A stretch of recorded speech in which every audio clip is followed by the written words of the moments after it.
What's going on? Episode 5 of the MMA Lockcast live.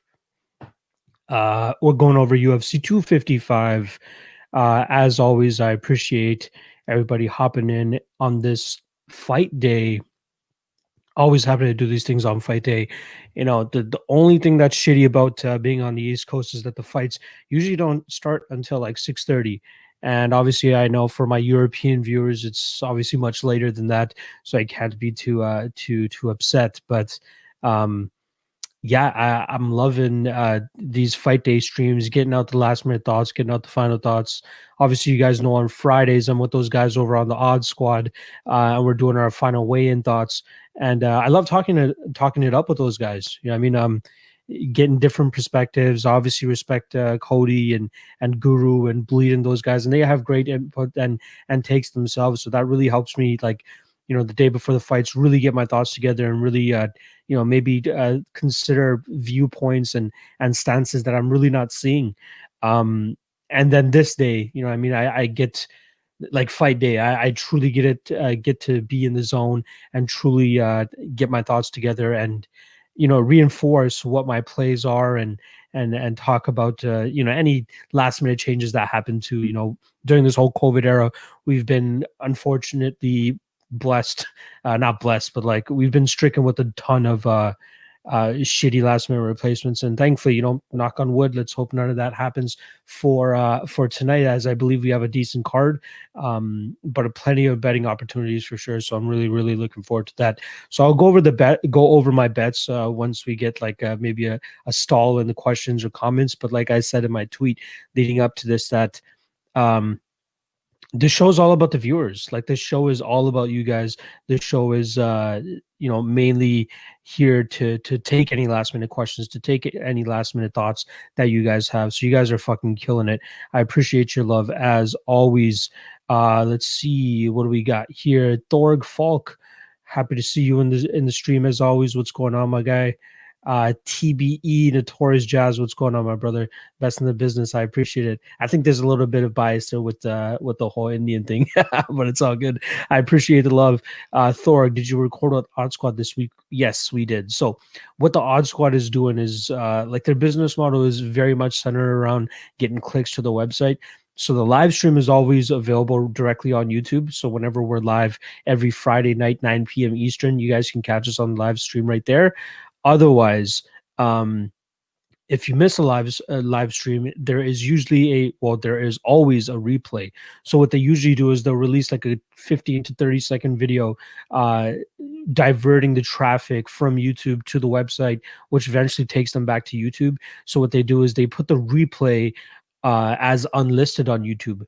So that's kind of what I do with my Patreon videos. When I do release my breakdown videos nice and early, I list it I put it as unlisted, so that I just copy and paste the link over to my Patreon, and then people are able to view the video there. So for the Odd Squad, when it is done, the live stream, the replay is on their website. I usually tweet it out right after the fact. But yeah, once you get that Odd Squad link, just go to the Odd Squad page, and then it just takes you to another YouTube link. So you just literally have to click the video, and then once it shows you the title, just click the title, and it'll divert you right back to YouTube, and you guys can watch it there. I know a lot of people are saying they like to cast the videos, and they're not able to cast it from the Odd Squad page. But again, if you click the link that's actually in the video on their page, it'll divert you back to YouTube so that you can cast it on your TVs. But yeah, that's what they're doing. Check out the timeline on my Twitter page, and you'll see the link for the odds replay there, and you can watch the video there for sure. So once again, I appreciate you guys supporting the Odd Squad as always. It seems like the most lively show on Friday nights. I'm surprised that we are able to draw close to 700 live viewers every Friday to hear our final thoughts on the fights. Shout out to everybody that's always in the chat and making it lively. I know we don't really comment or comment on any of the comments that we see in the chat section, but trust me and all the guys are definitely monitoring the chat, and we see what everybody says. But we kind of just try to stick more so to that strict format of just talking to each other and getting through the card as best as we can. All right, let's start off with a couple questions.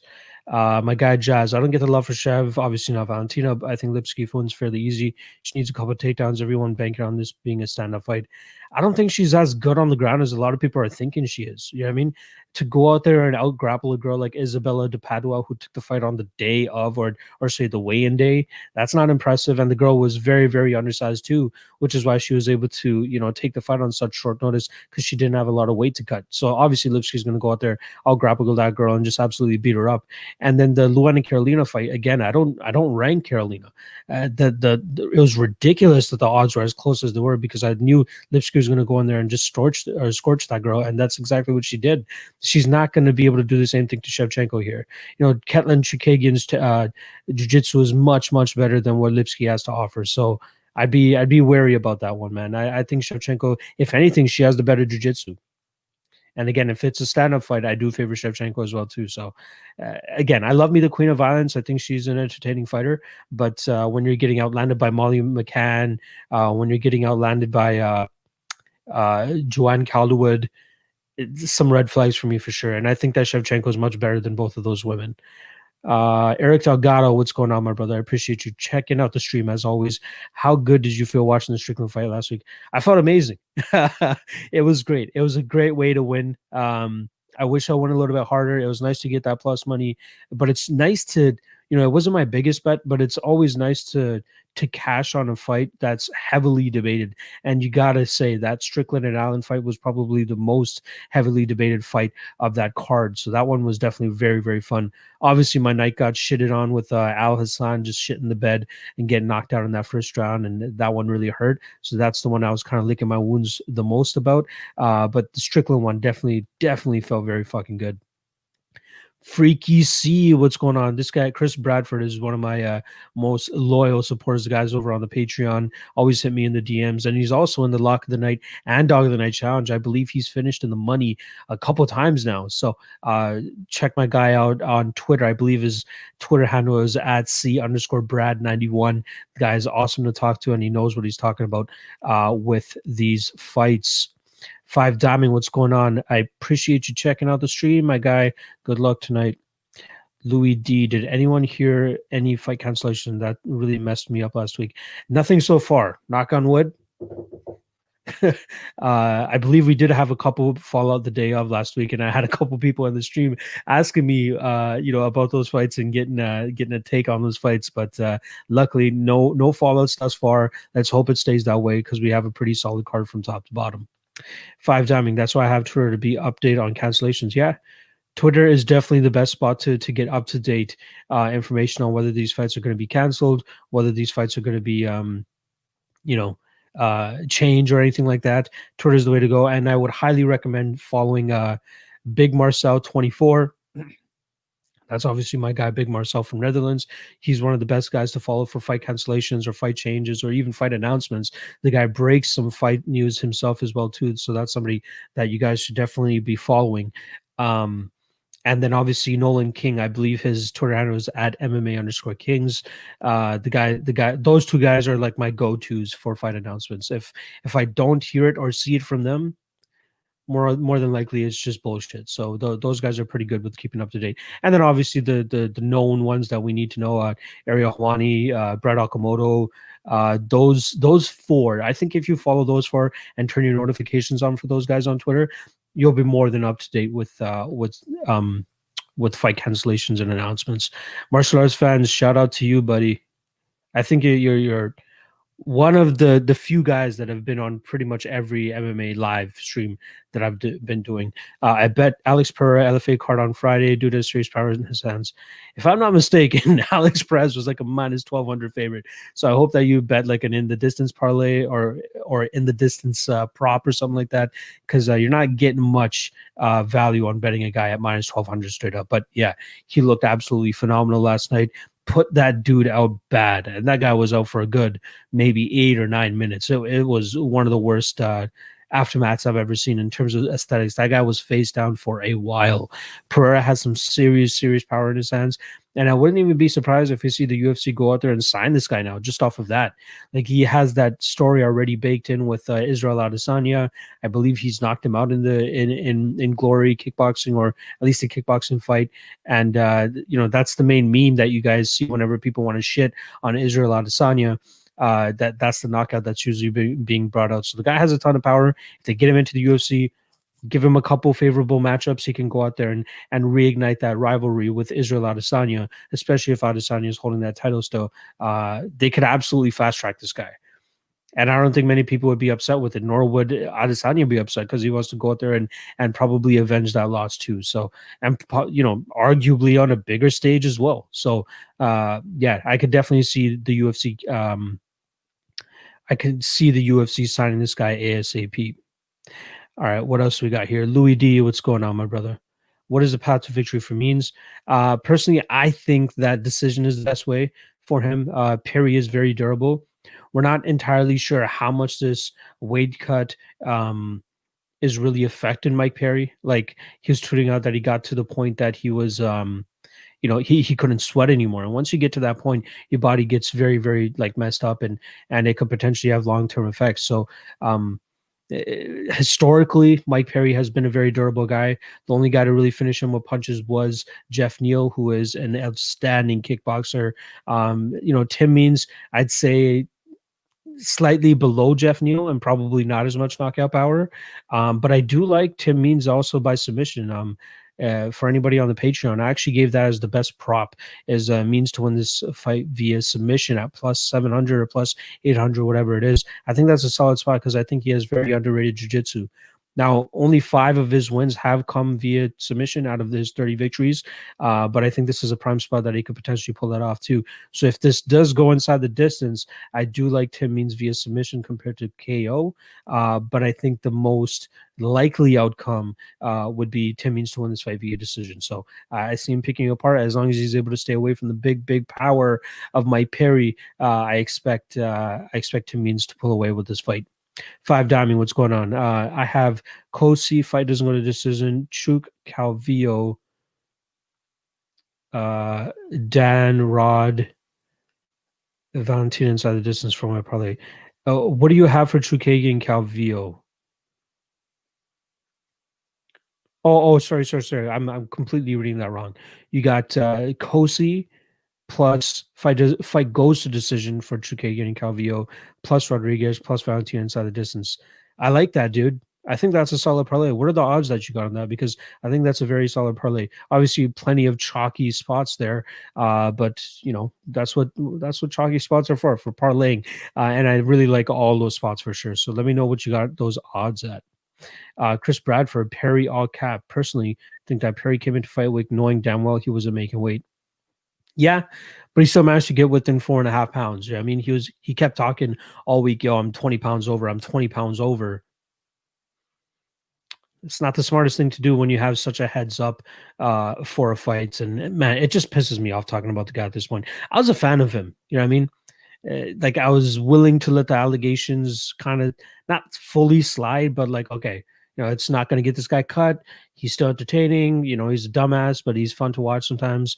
But this complete negligence for his weight cut really rubs me the wrong way in terms of, especially the IG post that he put out with, tagging Tim Means in it and saying, how's the diet going? Yeah, this guy's chowing down on this big juicy burger and not chincing on his garlic dip sauce on his freaking pizza slices.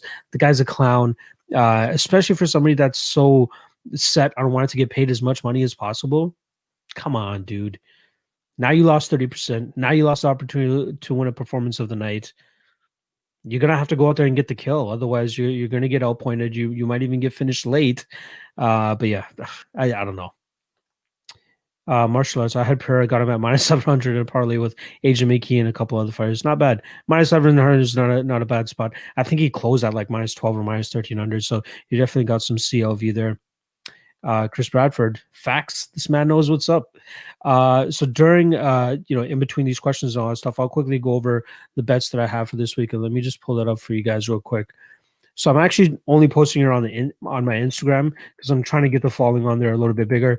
Your boy, just trying to innovate the MMA game as much as possible. The MMA handicapping game. Not a lot of people are over there on the Instagram. And in my opinion, you guys are greatly overlooking another possible market to get more followers, to get more viewers. The Instagram spot, like a lot of people neglect Twitter as much as the people on Twitter neglect IG. So you got to cater to both social media groups, in my opinion. So I am, for the next little while, whenever I do have my free picks, I'll mainly only be posting it on Instagram. It's not a private page or anything like that, so you can just literally go over to the IG and you can see my last post, which has my plays on them.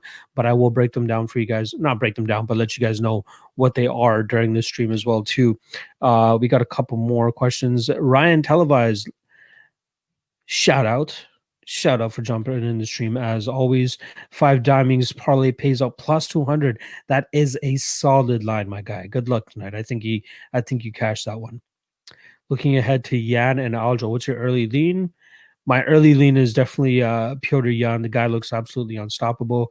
The only real trouble I've seen him in recently was, I think, the fight either against John Dodson or Jimmy Rivera, where he wasn't really able to eat the leg kicks as much, and he was having a little bit of trouble there.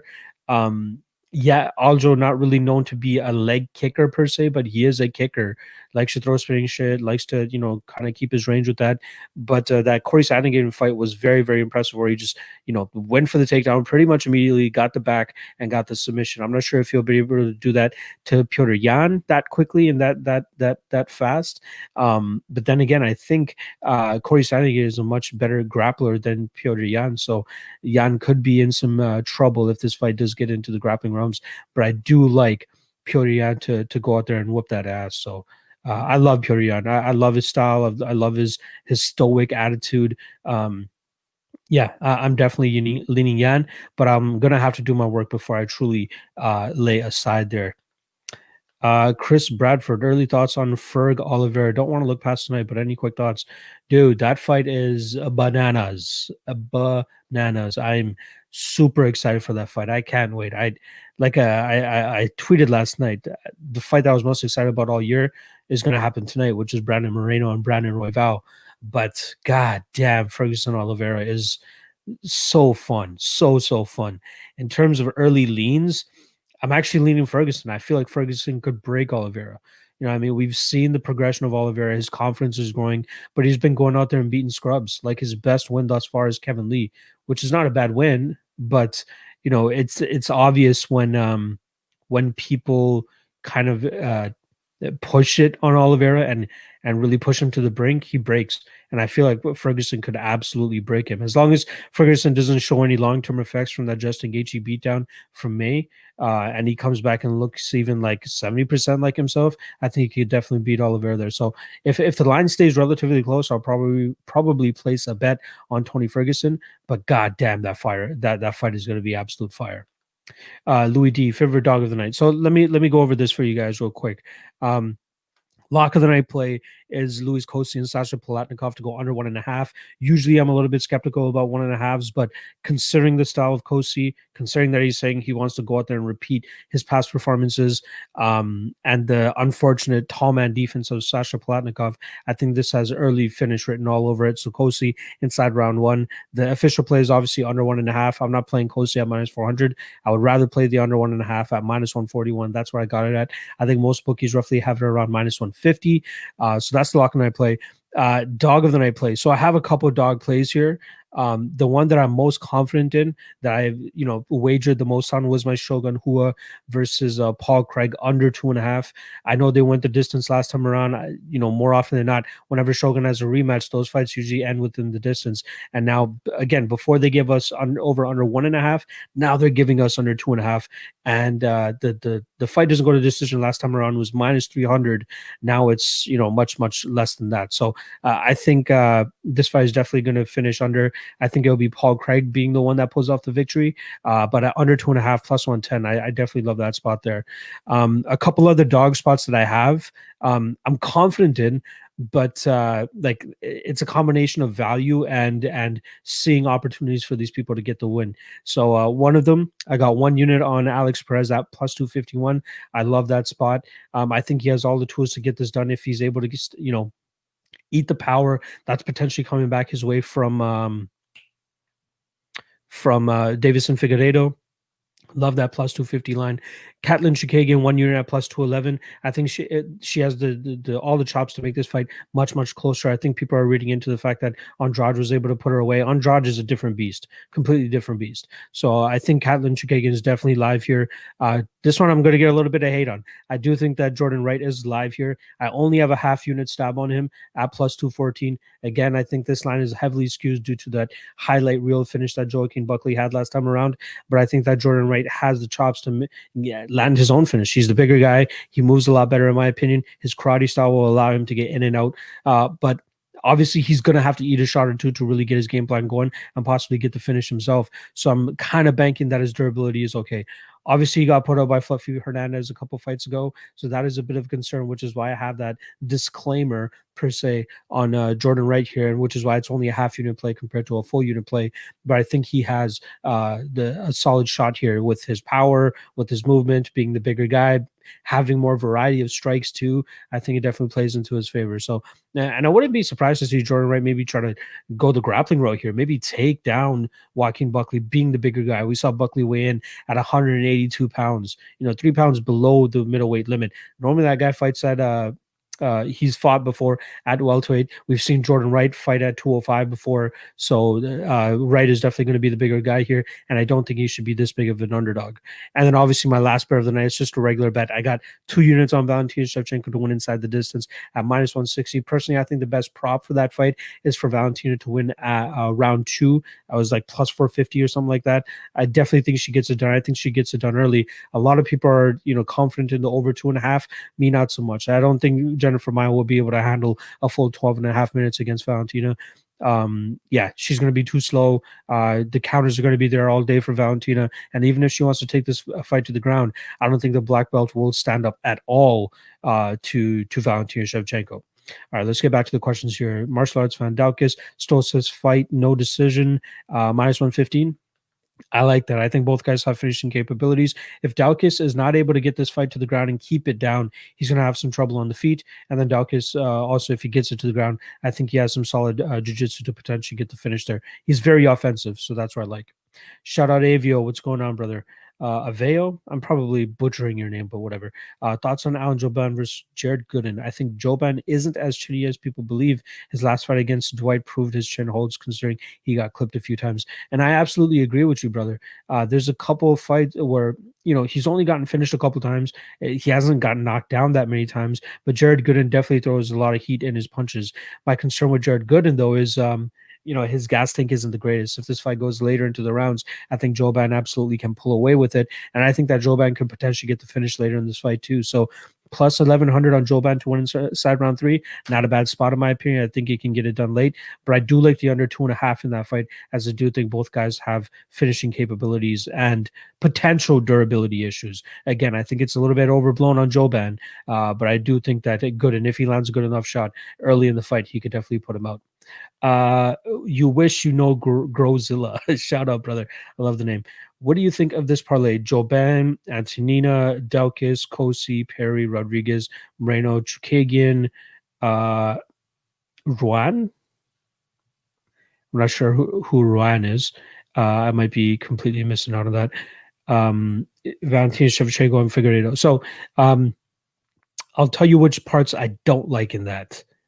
I think Perry wins, or sorry, I think Means wins. So I don't like Perry there. And I don't think I have a small bet on Alex Perez. So yeah, I like pretty much that entire parlay with the exception of those 2 legs. But those 2 legs definitely have a good shot of hitting too. So I don't blame you for that. Eric Delgado. I think the recent trend of favorites winning majority of the time is blowing these lines up. I like Kosi here, but for a debutant at minus 520 line is nuts. I do agree, but Sasha Palatnikov is a debutant himself too, and everything that we've seen on tape, sketchy. Tall man defense, got KO'd recently. And I think Kosi definitely has all the power in his hands to potentially finish this fight nice and early. So I do like Kosi, but I do like the under 1.5 even more. Shawnee Mack, what's going on, brother? I appreciate you checking out the show as always. David Zhao, dog of the night. Lock of the night equals dog of the night. Yeah, my guy. CD816, Chukagian wins via length footwork and Kias. Emphasis on the Kias, dude. That could definitely sway the judges for sure. I can't handle 12.5 minutes with Valentina. God, David Zhao, you're killing me. Ryan Televised dropping gems. That's what I'm here for, you guys. I'm trying to do my best to help you guys win some money tonight, and that's what every MMA Lawcast live show is here to do for you guys. How do you fare the Lipsky Shev fight going? I think it stays on the feet for the most part. And I think that we see Shevchenko kind of just outpoint Lipsky on the feet. Even if this fight does hit the ground, I'm not that confident in Lipsky going out there and Chukagianing Shevchenko, as most people think she will. Lipsky's okay on the ground, but she's not Chukagian level. Chukagian is a brown belt. She's a high-level jiu-jitsu player. Even though Valentina didn't make her look like it, she is. Valentina is just another level. She's just built differently. So I do like Shevchenko to win this fight via decision. I think that's the best prop to be going with here, too. Take out Perry, martial arts fan, definitely has a point there. Anyone got means tonight? I think a lot of people got means after that weigh-in, but even before the weigh-ins, shout out to everybody on the Patreon. You guys got my breakdown nice and early for that fight. You guys know that I'm on means. I didn't make an official bet on him, but I do think he wins. Are you doing a fight companion? Should I do a fight companion? I'm not gonna lie. It is something that I thought about doing. Was just about to tweet out something about it, but then I took it back. I'll be going for the prelims. I'm actually going to be headed to my boy's house, Tony. For those of you that watch the channel and have been watching deciding splits from the past or even combative stories, I'm going to be going over to his house to hang out a bit, watch the prelims. He's not going to be staying up for the main card. His casual side is showing there. But if I do get home in time for the main card, I would not mind at all of doing a fight companion type stream if you guys are down to watch. And I might even invite some friends along if you guys actually want to watch that too. So let me know. Let me know in the comment section below if you guys want me to do some sort of fight companion type show, and I'll try to get some people on the show as well too to help me to get going. Obviously, get a little saucy on the show too. I plan on busting out the crown roll. My girl just got me, I should say, my wife got me a salted caramel Crown Royal bottle. So I wouldn't mind cracking into that and talking some shit with you guys while we watch the fights. Chris Bradford, louder corners with no fans, major key. Sad but true. You're right. For sure. No. Chris Bradford absolutely has a point there. Fight companion would be dope one day. Definitely got me thinking, my guy. Who wins in a bar fight, Boss Rutan or Mike Perry? I think Boss Rutan palm KOs this guy. Right in the nose. Just fucking palm KOs right up the nose. We've seen Mike Perry's nose going every which way in a couple fights now. I think Boss Rutan whoops his ass. Fight companion would be lit. All right. CD18 in for a CD816 in for a fight companion as well. You already know how I feel about that judging split series. Yeah, deciding splits. I love doing that show. I love doing it live now too. I've only done it once live, but I feel like live is the best way to go. More confident on the Kosi fight under 1.5 or Buckley fight under 1.5. Sign me up for the fight companion too. God damn, you guys are making it kind of hard to turn down this potential fight companion that I'll do tonight. I would be more confident in the fight under 1.5 for the Kosi fight. There is a potential that we see a little bit of hesitancy from Buckley and Wright. Maybe from Wright a little bit more, wanting to stay on the outside, use his footwork a little bit more to stay away from the big shots of Buckley. But in the Kosi fight, I absolutely see Kosi just going right for the kill. And I think that's the main ingredient for that one. God damn, you guys are making it really tough for me to say no to this fight companion. I'll see.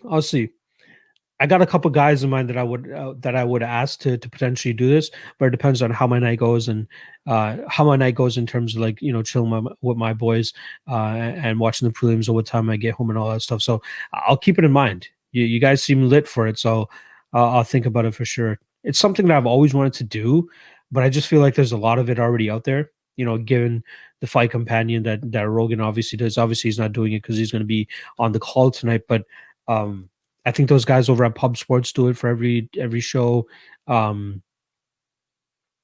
Yeah, I don't know. I'll think about it. I'll see. Shout out to those guys at Pub Sports minus that one clown. You guys know who I'm talking about. Yeah, 41 live viewers. Not bad, not bad, not bad. I'm actually liking this. You guys are killing it as always. All right, let's see. Damn, Hubi cashing on Ruan. Who is Ruan? What am I missing? I gotta look at this one sec. Ruan? What am I missing? Oh, Shogun Hua. How did I not catch that the first time you guys actually commented about that? Man, I am one of the biggest Shogun fans out there. I have one of his figurines up there, and obviously the poster behind me. I love Shogun, probably one of my favorite fighters of all time. Him and Vanderlei Silva, 1 and 2 in terms of my favorite fighters of all time. Yeah, I hope Shogun pulls it off. For me, more so, it's the fight under 2.5. So whoever wins, my brain is telling me Paul Craig inside first 2 rounds or so, but my heart is saying Shogun Hua for sure. Glad you joined the Odd Squad. Shout out David Zhao as always. Those guys are awesome, man. When they had a seat to fill, pretty much Clint, Cody, and even Just Bleed, they threw my name in the hat with the higher ups over there, and I'm glad they're like, let's give this guy a shot. Now, I need to get a little bit more comfortable. I already feel comfortable, but I feel like I can get more comfortable. And we've done about 3 or 4 shows now, and it's been fun every single time.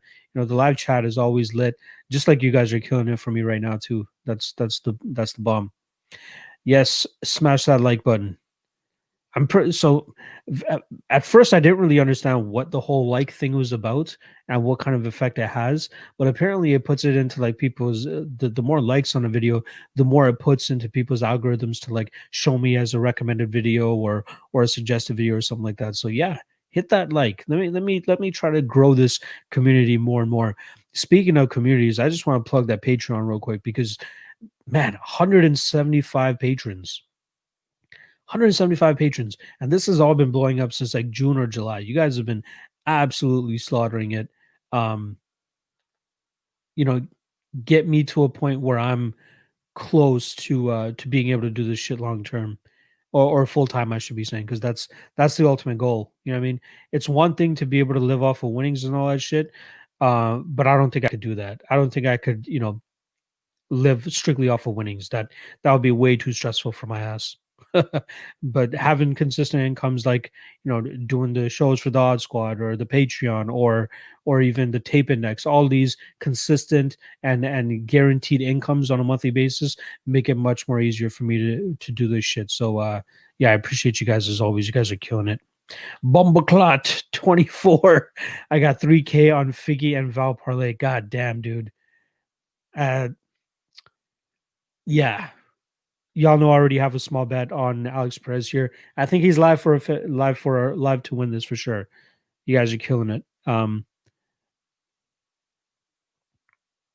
Yeah, that's a good amount to be that confident in Figueiredo. And I think there's just so much confidence and love for Figueiredo because of how dominant he looked in that Joseph Benavidez fight. But let's not forget how closely a lot of his prior fights have been lined. Now he goes out there and destroys Joseph Benavidez, who's arguably over the hill, arguably has a ton of durability issues. It's going to skew the line a lot.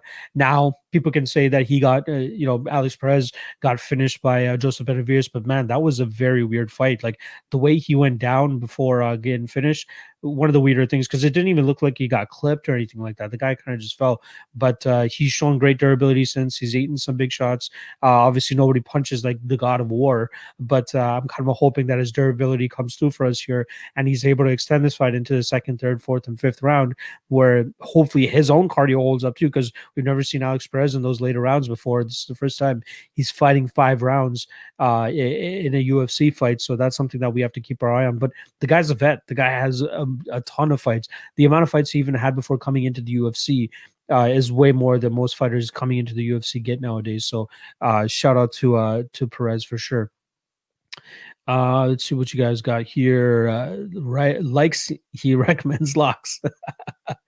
I'm doing my best. And again, I will give you guys a disclaimer and an asterisk. My name is MMA Lock of the Night, that is for sure. But everybody knows in the gambling world, there's nothing that's guaranteed a lock. But when I say lock of the night, everybody understands that I mean my most confident bet of the night. That's what I'm trying to say to you guys. All right. Bro, you'll be at 500 patrons by next summer. I hope so. 500 patrons would mean that I could go do whatever the fuck I want while I can still give you guys the quality content that you guys so desire. So here's to hoping that I can hit 500 by next year. My goal was actually 200 by the end of the year. And I'm getting damn near close to that. I'm only 25 away. So if I can put together a couple good events here, I think I can attract that base. But 500 would be fucking bomb. Royval to finish at plus 280, very tempting.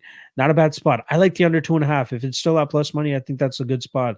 I think this fight's going to be complete chaos. Neither guy has been finished in the past, but I don't think that's going to matter once you lock both these guys into the cage. It's fucking amazing. How many patrons do you need so you can quit your job? Closer to the 400 to 500 range. But then again, I also have a good amount of money coming in from, again, the tape index and the appearances I do on the Odd Squad. So maybe not 400 or 500, probably like 300. But to be super comfortable and know that I don't have to worry about bills or anything like that, 400 would probably be the best way to go. So I'm just about halfway there. Chris Bradford, Patreon, Discord lit. Glad we got that going. It's basically Fight Companion. Yeah, that's another selling point for sure. The Discord channel is definitely lit. I love all the guys over there. Shout out to my guy Chris. Shout out to MMA King. Yeah, everybody in the Discord is crazy. It's so fun. So if you guys want to hit up the Patreon to join on the Discord for tonight, we do a live event banter channel where we just talk shit during the fights. Some of these guys do a really good job in terms of pinpointing live betting. I haven't been as much on the live betting as much just because I want to enjoy the fights. I mean, it's nice to have the bettings and all that stuff ready to go because it's definitely a good market to take advantage of. If you're successful in taking advantage of the live betting market, you can make some good money. And shout out to the guys on the Patreon that definitely make it something worthwhile. Bumbleclot, bro, Figgy killed Joey B last time. You're right, dude. He legit killed him. Like, that was probably one of the craziest aesthetics to see in terms of a finish, having his body just folded almost while he's choking him to death. I agree, but Joey, his durability has absolutely hit the shitter for the last little bit. So I think Perez is definitely a little bit more alive than Joey Benavidez was. Moreno ever been finished? Moreno has never been finished, but again, the offensive nature of Brandon Royval's game opens up finishes for Royval and opens up finishes for his opponents. So I think Moreno is the kind of guy that will take advantage of those types of opportunities. Royval wins via head kick. Heard it here first. I'll give you a shout out first thing on the next live episode of the MMA Lockcast. My guy CD816. If Royval wins via head kick, I'm pulling for Moreno. Well, my head's going for Moreno. My heart's going for Royval. I love Raw Dog. I hope he gets a title shot and continues this crazy run that he's on. Thoughts on Evan Smith versus Norma Dumont next week? I got Smith via TKO. I believe Smith is a dog in that fight. I haven't looked into it yet. I can't give you the best take on it yet. Yeah, I need to look into that a little bit more. I just finished a breakdown on Luke Sanders and Nate Maness for that card, so that's about to be posted on the Patreon as soon as I hop off the stream. But yeah, that will be one of the fights I probably get into either today or tomorrow. But I can't give you a good enough take on that yet, guy. My guy Brandon Phillips, I appreciate you bringing that fight up. But yeah, that should be that breakdown should be done with either today or tomorrow, and that'll be up on the Patreon if anybody wants to get access to that nice and early. How much do Odd Squad pay you for your appearances? I wish I could share that information, but that's probably not what they want me to do. Moreno has not been finished. Correct. He's not been finished. But again, it's all about styles and matchups and how these opponents match up with each other. And I feel like both these guys match up in a way that could potentially produce a finish. Moreno is just a better version of Royval. And he is absolutely right. I feel like Royval Like I give Moreno the advantage on the feet. I give Royval the offensive advantage on the ground because the guy is just so crazy off of his back, always working, always scrambling. But I believe Moreno's jiu-jitsu is good enough for sure to hold up and make this a very competitive fight. Brandon Phillips, that's crazy that she's a dog. She has experience in striking advantage. Yeah, I'm not sure why people are so high on Norma Dumont. She obviously did not look that good against Megan Anderson last time around. Yeah, I got it. I know that. Evan Smith has a grapple heavy game plan more often than not, and I'm usually favoring the grapplers in these fights. But I have to see what Norma really brings to the table before I can go out there and say that Ashley Evan Smith deserves, a bet or even deserves to be a favorite in that fight. Mike Lowry, I bet 1.5 for Moreno and Royval. I don't want to pick 1.5. What do you mean? Because the line was set at 2.5, so I'm hoping you're talking about you bet the under 2.5 there. Yeah, it's kind of the same thing for me. I don't want to bet either side, but when you're betting and when you're capping fights, you got to do your best to stay unbiased. Because once bias creeps into it, then your mind really starts to make unrealistic claims and unrealistic reads on fights that shouldn't be correct. You know what I mean? Like you're convincing yourself to go out there and saying, okay, I want to bet on this person. Just because I like them, and just because you like them, may sometimes their skills get a little bit over exaggerated in your head. So you got to be sure that you're set on your reads, and you base your judgment or you base your decision strictly on what you see on tape. Like that's all you can do. I don't believe in all these people that are like, I don't run tape or I don't do this. Like, I don't think that's the correct way to go. And people can talk shit about people that do the tape study and run the footage and all that. But that's the best way you're going to get a read. You know what I mean? Sometimes it might back you off of a play that ends up hitting, but at least you did the due diligence to go out there, do the work that you need to do to be confident in these plays rather than just wiki capping a fight or just going off of memory. Some people have better memory than others, that's for sure. But me, I know my memory's dog shit. I'm gonna have to go in and for every single card go over the last couple of fights of every single guy and come to my conclusions before I actually make a pick. And that's why I'm trying to do this shit full time, because this shit is almost a full time thing. The amount of footage, the amount of tape that I watch, the amount of research that I put in, and the amount of time I put into this shit is pretty much like another job. But thankfully, it's a passion, so it doesn't feel like a job. It's truly a passion, and I love getting the positive feedback that I get from you guys on a weekly basis to give you guys this information. I'm doing this work so you guys don't have to do the work. And on every fight, even if it's a fight that I know I'm not going to make a bet on, I still want to go in there, do my due diligence, and get the best read possible so that I can give you guys the best advice possible as well. MMA Parlay King, shout out, buddy. I love seeing you in the chat as always. Let's see. Anything to avoid Benil Oliveira canceled his bout against Dariush for no reason, and then books one against Tony. Afraid of the dark horse. Maybe he rather fight someone coming off loss. I feel like it was Benil that actually pulled out of that fight. If I'm not mistaken, it was Benil that put out of that fight. So I might be wrong on that. But again, I still like Tony, man. I think Tony is definitely a solid spot in that fight, depending what the odds are. Once we get a little bit closer to that fight, I do like Tony. I think he could break Oliveira. That's what I think. Shub Garden, what's going on, brother? This show has become a part of my fight night rituals. I'm more than happy to have you a part of the show. You kill it, brother. I see the support you give me, man, and it's greatly appreciated. Mike Lowry. Basically, like a lot of Conor McGregor will love him and will throw the bank on him. Don't get me wrong, his striking is insane, but styles make fights. You are absolutely correct, my guy. MMA Parlay King, no other way around for sure. I know. Yep. Val by decision plus 210. Maya durable enough to survive? Absolutely not. Maya's not surviving.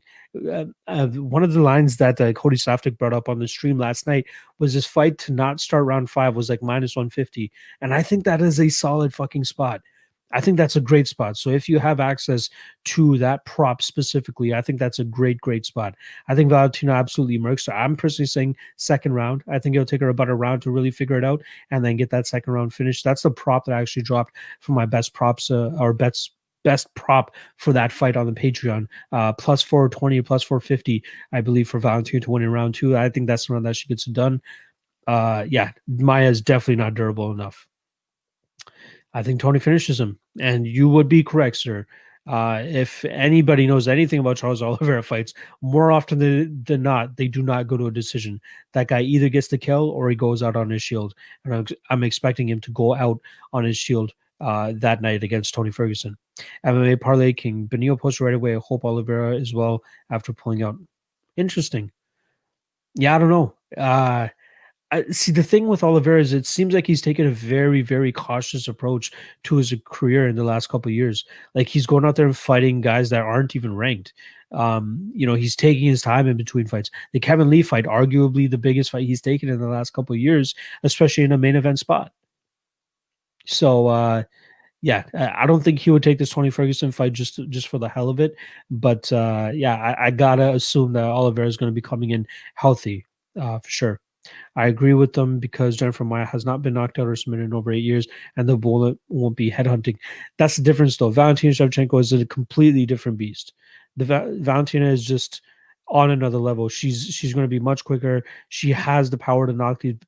I want to say bitches, but let me be polite. She has enough power to go out there and finish these girls, and she has the skill. Like she has the fight IQ to lull Jennifer Maia into certain traps. Jennifer Maia is not the fastest fighter either. That's the thing.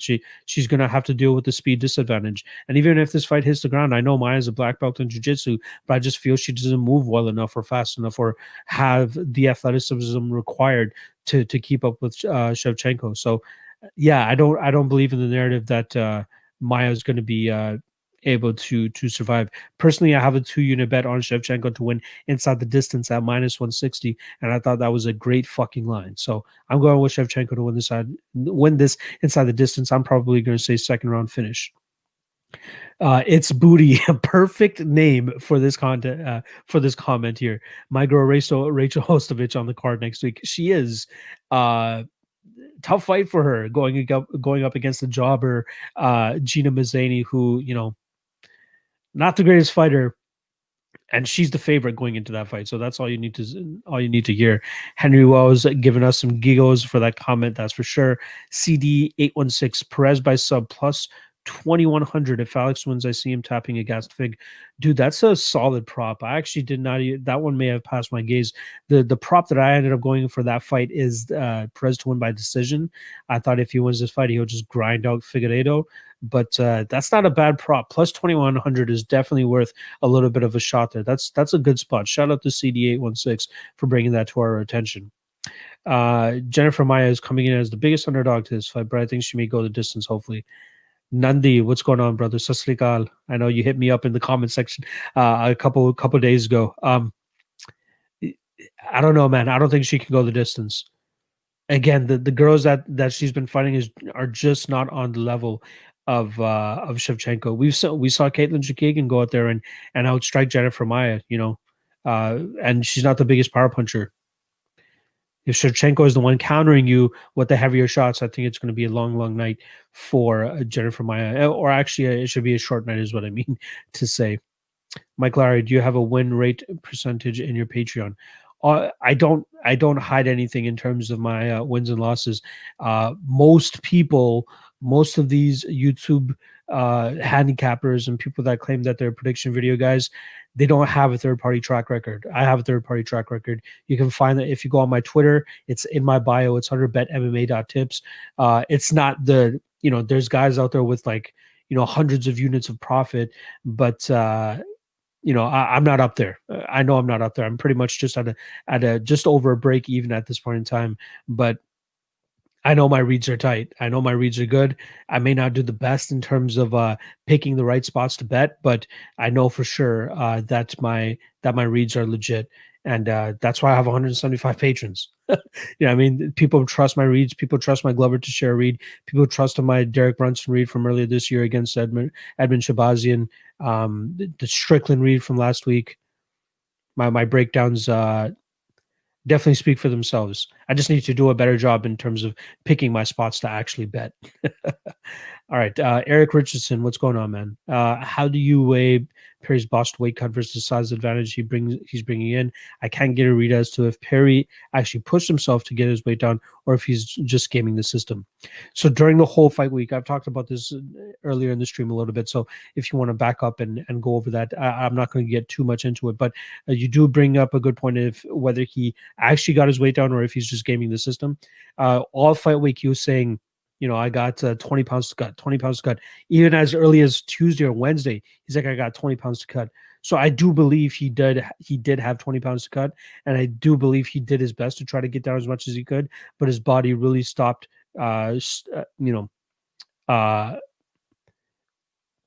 he really tried getting down to that 170 mark and then gave up at 175 and a half, whatever he weighed in at, because he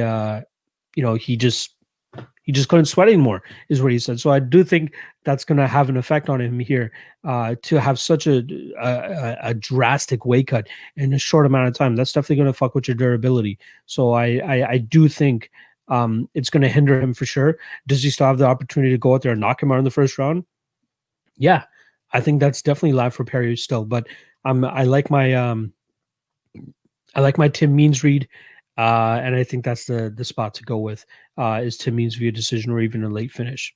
I know, CD816, trust me, I'm still licking my wounds for that Antigulov one. The guy decides to fight in round 2.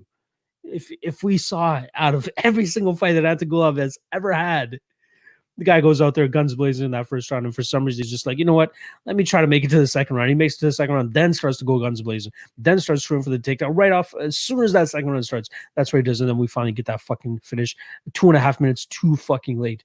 And I will say this too. My last read on Razak Al Hassan, that one shit the bed as well. It's if I was right 100% of the time, I'd be living off my winnings right now, but I'm not. I know my reads are still good enough. I think my lock and eye plays are hitting at roughly at 65%. I need to continue to work on that, because I will admit I got a little bit too cute and trying to chase closer lines rather than just playing the outright favorite that I know should be going out there to win. Perfect example was Casey Kinney when he went out there and fought Louis Smolka. I believe that's the night that I bet the under 2.5 on Spike Carlisle and Billy Quarantillo. That one seemed like a sure hit. So many finishing opportunities for both guys. Neither of them finished. And then what does Casey Kennedy do? Goes out there and finishes Louis Smolka as quickly as he can. So I don't mind playing all the way up to minus 300 if I need to. Sometimes it might not hit, but I'm almost certain that I can hit it at an 80% clip. Even on my bet MMA tips, you guys can see that large favorites, I'm hitting at an 83% clip at this point in time and profiting. So that's what I need to focus on. I may have gotten a little bit cute with this under 1.5 for tonight, but I truly think it hits. I'm not willing to play over minus 350. That's kind of my deadline. Like I think the largest favorite I played in the most recent amount of time was Colby Covington over Tyron Woodley. I knew that was a sure hit, so I didn't mind paying the juice on that. But yeah, it is what it is. I know, too soon, CD, too soon.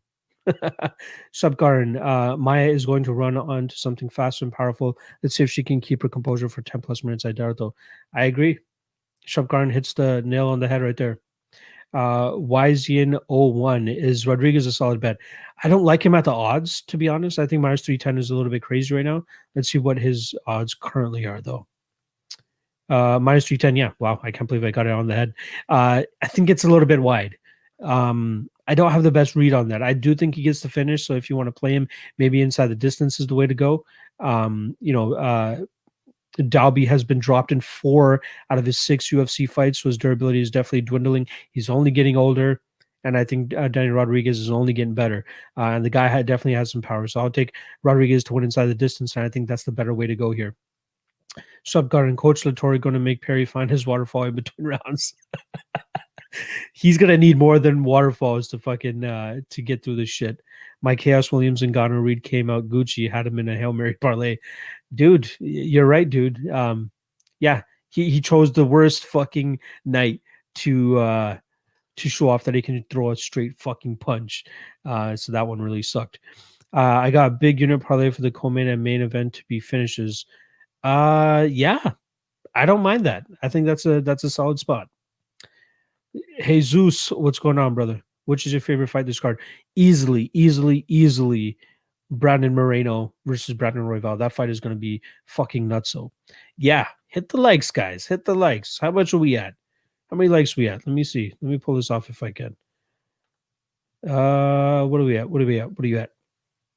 15 likes? Come on. I know we've had over 50 something people in this. Give me some more likes, guys. Let's get this shared to the algorithm so we can actually get some more views here on a regular basis. What do we got here? Henry Wells, how did you develop your betting strategy? Always laying 5U on your lock net. If you were to bet on MMA as your main source of income, do you think your strategy would change at all? First of all, I think I talked about it a little bit earlier. I wouldn't rely on betting or on my winnings strictly as my main source of income, because I feel like psychologically it could really fuck with you, because the bad runs are going to happen. That is absolutely sure. That is absolutely sure that uh, you know it adds a mental strain to you, because if you go on a bad run, then you're starting to force bets, then you're starting to see your mind is forcing you to see things that really aren't there. So I would never have my main source of income as my winning strictly. um I developed this because I always thought that, uh, why go out there and play 100 different fights or whatever, play every single fight where you could just go out there and play a large amount of money on one bet that you feel is going to hit more often than not. And that was kind of my approach with the lock of the night strategy. Was just, if you guys go through my betting record and look at earlier in my career, I'm just going out there and betting one play per card, and it wasn't working. It was working out pretty well, I won't lie. Then I started to implement dogs because I felt like I could spot some good dogs, and it's been coming to fruition too. I've been hitting on some solid dogs as well. Now I'm a little bit more, I'd say, generous with dishing out and betting more spots that I feel comfortable in. But then there will still be events that you guys will see me go out there and only bet one or two of fights, right? Just have a luck and I play, have one dog and I play and call it a night. But then there are other spots like tonight where I have 6 bets because I feel truly confident in all of these spots and think there's a ton of value. Now there's always a downside to value hunting. If you value hunt more often than not, you might hit the L. But if you're hitting big dogs, then you know, then it kind of evens out and it works out. But personally, more often than not, I would like to play less than play more, and I would rather just play one or two bets. If I were to only have this as my main source of income and just live off my winnings, I would stick to maybe a less volume of bets. Stick with my lock of the night play, maybe one dog of the night. But even if the dog of the night misses and the lock of the night play hits, I guarantee myself a profit. That's the way I would go. But yeah, good question, Henry Rose. I appreciate you. What's your parlay picks? I gave that to the Patreon guys. I have my Hail Mary parlay there and the Gabby Garcia parlay. Shout out to anybody that goes up on there. Jesus, turn up. You know what's good. We got fights coming up in just over 5 hours. I can't fucking wait. Eric Richardson, is going heavy on your lock of the night 5U more to do with your brand, or is it just a result of being profitable to hit your lock of the night that hard? Let's get this spread on Kosi. I just want to clarify literally the next question by my guy CMPT103, lock of the night. My lock of the night play is the under 1.5 on the Kosi fight, as I believe he'll be able to get Platnikov out there nice and early because Platnikov has nothing to show us here. So originally, I only ever used to do 5 units on my lock of the night play. Now, I've within the last couple months, I've kind of rejigged it to the point that if I get a solid line on a play, and I do have very slight doubts, I'll go as low as 3.5 units on my lock of the night play. So being making sure that you guys see what I'm doing, 3.5, 4.5, or 5 units. That's very important because I feel like if you do have a really good line on a lock of the night play, you don't need to go the full 5 units. This one I really like. -141. More often than not, I would rather play 4 units on it or 3.5 units on it. But I really, really like the spot, as I don't believe that Palatnikov has much of a chin, has horrible striking defense, and Kosi is a much better, more athletic fighter that can definitely get it done. So I went the 5 units this way. But yeah, the lock of the night play is usually between 3.5 to 5 units, and this time I went 5 units. And once again, my lock of the night play is the Kosi fight to go under 1.5 rounds. Praduman Singh, what's going on, brother? Great show as always. Do you like Alan Joban versus Gooden over 1.5, or do you think it ends in round 1? I don't. That one's tough. I think the line is set at 2.5, Am I wrong? Let me just check that out real quick. Yeah, it's set at under 2.5. I'd rather go under 2.5 than over 1.5. Gooden absolutely could get this done in the first round.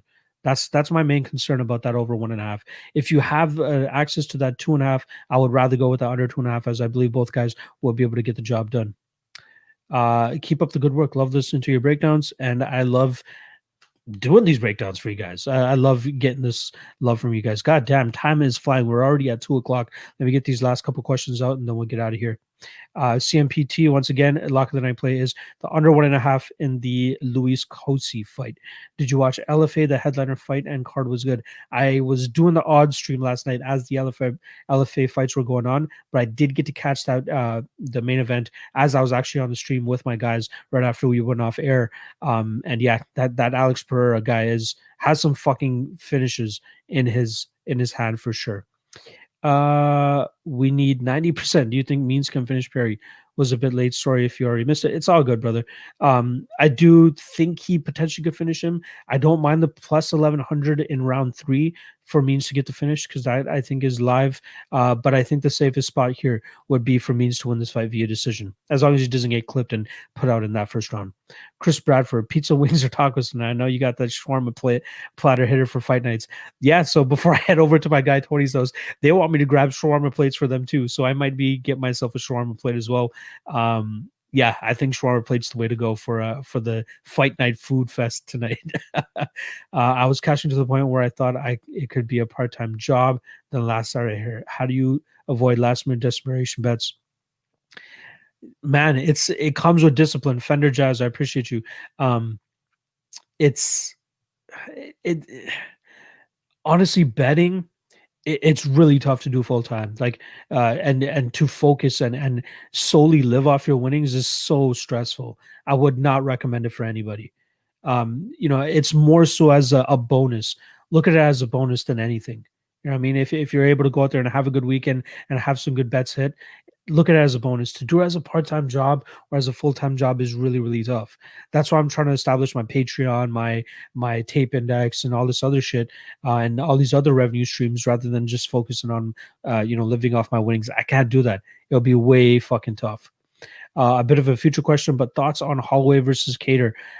Early lean is Holloway, but Cater is a tough motherfucker. So I'd have to see what the odds are there if I want to make a bet. But I still think Holloway has it. A lot of people are going to say he's dusted at this point in time. But those Volkanovski fights, you could arguably say that he won those fights. So I still think he's there in peak condition and very much a threat at that 145-pound division. But Cater is definitely coming along and making things interesting. Predictions for co-main and main. I'll give you guys those quickly on the way out. I got Shevchenko to win inside round 2, and then I think Perez takes a decision over our guy Figueiredo. Will Chorley, I've taken Perry out of all bets. I hate when they miss weight. Yeah, sometimes it doesn't end up mattering whether they miss weight or not, but everything leading up to this thing for Perry is just, I don't know how you could be confident in putting money on that guy. Obviously, he could go out there and still knock out to Means in that first round, but I don't know how you could feel good before the fight started, given everything that's happened leading up to it. How quickly will D-Rod avenge our fallen Dalby parlays? I hope within the first round.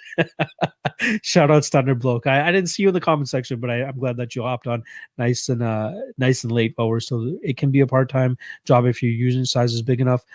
True, but again, it's so fucking stressful living off that. For my couple of months of betting, it seems like a cool secondary revenue, but not primary. Shop Garden is absolutely on point, man. It's too stressful, and again, I truly think it has a negative mental effect on you in terms of how you cap and see fights. If you're just trying to force bets and trying to saying, okay, I got this bill coming up, I need to make sure I make money, it could force you to see some bad things.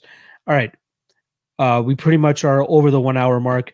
I gotta go out. I'm gonna be heading over to my boy's house in a bit of an hour or so I got a couple things to do before then. Shout out to everybody as always, checking out the stream, and I love doing the stream for you guys. It's so much fun. You guys make this hour go by so fucking quickly, and I know my wife is probably in the other room thinking like, how the fuck is this guy talking nonstop for an hour? But it's because of you guys. We're up to 60. I think live we hit roughly about 68 live viewers. Shout out to you guys. I appreciate you guys as always. Henry Wells, good luck tonight, mate. Good luck to you as well, brother. Yeah, good luck on your bets tonight. The fucking thanks for another stream. You guys are awesome. I'm not awesome. You're awesome. I appreciate the love as always. Let's get that bag. Hey Zeus, my guy's right. On the way out, make sure you guys hit that like button. That means a lot to me. If you guys haven't already subscribed to the channel, make sure you subscribe to the channel. And obviously, if you haven't hit up the Patreon yet, hit up the Patreon. I already have about 7 breakdowns for next week's card. The full MMA Lawcast breakdown for the next event is going to be dropping on Monday, so that should be dropping for you guys. You guys can get a nice early week look at what we have for the card coming up. And then obviously every Friday, you guys can catch me on the Odd Squad Crew, the final weigh-in show, 9 p.m. Eastern, Friday nights. And then you guys are already here, 1 p.m. Eastern, every fight day. I like to drop this stream for you guys and chat with you guys and get these final thoughts out. All right. Once again, the Patreon link is in the description below. Hit me in the Patreon. I'm going to be in the chat too when I get back from Tony's place. And I might also don't get your hopes up completely, but I might do a fight companion for the main card tonight. So keep your eyes open for that. I'll tweet it out on Twitter if I'm actually going to be doing it or not. But I would love to do it and see you guys in the comment section as always. All right, Jumpman. I'm glad that you jumped on for this for the first time. I'll see you next week as well. We're doing it at 1 p.m. Eastern every fight day. All right, hit the like, hit the Patreon, support your boy. Good luck on your bets this weekend, and yeah, let's get the fucking money tonight. Shawnee Mac companion. He's right. I might do it. No promises, but I might do it. All right, good luck tonight, guys. I'm out of here.